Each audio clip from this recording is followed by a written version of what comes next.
तो जब शेयर बाजार में हर तरफ लाल ही लाल नजर आता है तो एक ही सवाल सबके मन में घूमता है। अब क्या करें? आज हम इसी मुश्किल दौर में निवेश का एक स्मार्ट तरीका समझने वाले हैं और वो है ईटीएफ्स यानी एक्सचेंज ट्रेडेड फंड्स। देखिए, चारों तरफ एक चिंता का माहौल है और ये होना बिल्कुल स्वाभाविक भी है। लेकिन अक्सर घबराहट में लिए गए फैसले ही सबसे ज्यादा नुकसान करवाते हैं। तो सवाल ये उठता है कि इस गिरते बाजार में एक निवेशक के लिए सबसे सही और सबसे सुरक्षित चाल क्या हो सकती है। चलिए, आज की हमारी पूरी बातचीत इसी सवाल का जवाब ढूंढने पर होगी। सबसे पहले एक नज़र मौजूदा हालात पर डाल लेते हैं। देखिए, हाल ही में निफ्टी 50 और सेंसेक्स दोनों में ही करीब 1.25% की गिरावट आई है। अब इसके पीछे वजह कई हैं, जैसे मिडल ईस्ट में बढ़ता हुआ तनाव, कच्चे तेल की कीमतें जो आसमान छू रही हैं, और एक ग्लोबल माहौल ही ऐसा है जहां लोग रिस्क लेने से बच रहे हैं। और ये सिर्फ एक दिन की बात नहीं है, पिछले कुछ वक्त से मार्केट में ये उतार चढ़ाव बना हुआ है। तो फिर इस प्रॉब्लम का सलूशन क्या है? जवाब एक बहुत ही सिंपल लेकिन पावरफुल कॉन्सेप्ट में छुपा है, डाइवर्सिफिकेशन। मतलब अपने निवेश को एक जगह रखने की बजाय उसे फैला देना।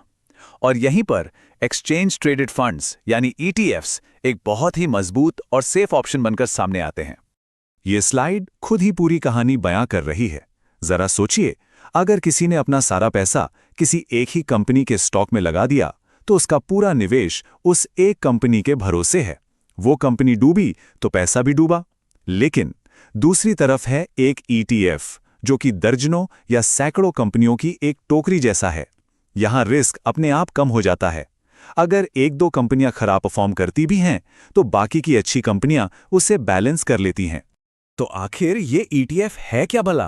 देखिए, बहुत ही आसान शब्दों में कहें तो ईटीएफ एक ऐसा फंड है जिसमें बहुत सारे अलग अलग स्टॉक्स, बॉन्ड्स या सोने जैसी कमोडिटीज का एक कलेक्शन होता है। और सबसे अच्छी बात, इसे किसी एक शेयर की तरह ही बड़ी आसानी से स्टॉक एक्सचेंज पर खरीदा और बेचा जा सकता है।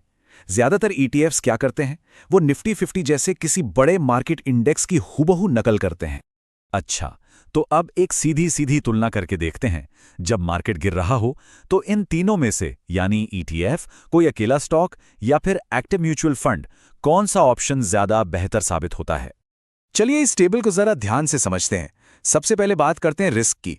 अगर कोई एक गलत स्टॉक चुन लिया तो बहुत भारी नुकसान हो सकता है।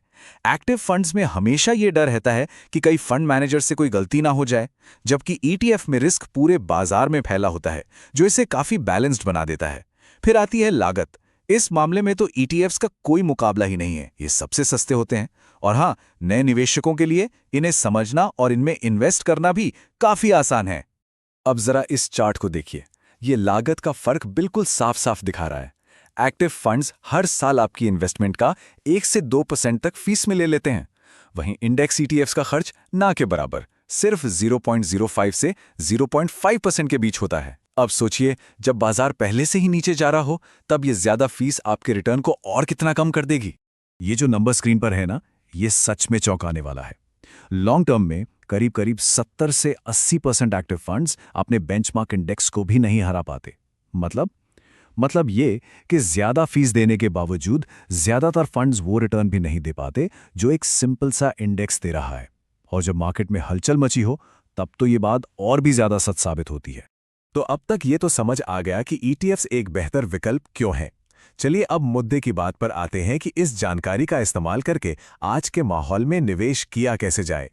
देखिए, स्ट्रैटेजी बिल्कुल सीधी और सरल है। पहला स्टेप, निफ्टी 50 जैसा कोई बड़ा और भरोसेमंद इंडेक्स ईटीएफ चुनिए। दूसरा और सबसे जरूरी स्टेप है रुपए लागत औसत का इस्तेमाल करना। इसका सीधा मतलब है हर महीने एक तय रकम का निवेश करते रहना, चाहे बाजार ऊपर जाए या नीचे।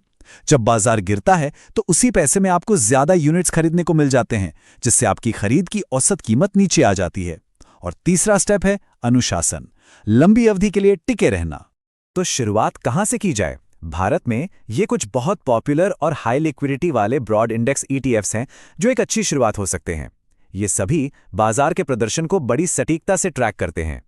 अच्छा, जो निवेशक अपने पोर्टफोलियो में थोड़ी और सेफ्टी चाहते हैं, उनके लिए भी ऑप्शंस हैं, जैसे कि गोल्ड ईटीएफ्स। इन्हें अक्सर जियोपॉलिटिकल टेंशन और महंगाई के खिलाफ एक हेज यानी एक सुरक्षा कवच की तरह देखा जाता है। इसके अलावा फार्मा या एफएमसीजी जैसे डिफेंसिव सेक्टर्स के ईटीएफ्स पर भी गौर किया जा सकता है। इन सेक्टर्स पर आमतौर पर आर्थिक मंदी का असर कम होता है। तो इस पूरी बातचीत का निचोड़ क्या निकला? जब बाजार में अनिश्चितता हो, चारों तरफ कंफ्यूजन हो, तो एक निवेशक के लिए सबसे समझदारी भरा फैसला आखिर है क्या? तो निष्कर्ष बिल्कुल साफ है। करीब 80 से 90% निवेशकों के लिए गिरते बाजार में सीधे स्टॉक्स चुनने या महंगे एक्टिव फंड्स में पैसा लगाने से कहीं ज्यादा स्मार्ट और कम टेंशन वाला ऑप्शन ईटीएफ्स ही हैं। ये कम लागत में पूरे बाजार में हिस्सेदारी और डाइवर्सिफिकेशन दोनों का फायदा एक साथ देते हैं। और अंत में ये एक सवाल अपने आप से पूछने वाला है। देखिए, इतिहास गवाह है कि मार्केट गिरावट के बाद हमेशा संभलता है, हमेशा ऊपर जाता है। तो असली सवाल ये नहीं है कि बाजार कब उभरेगा। असली सवाल ये है कि क्या इस गिरावट का फायदा एक स्मार्ट निवेशक की तरह उठाया गया?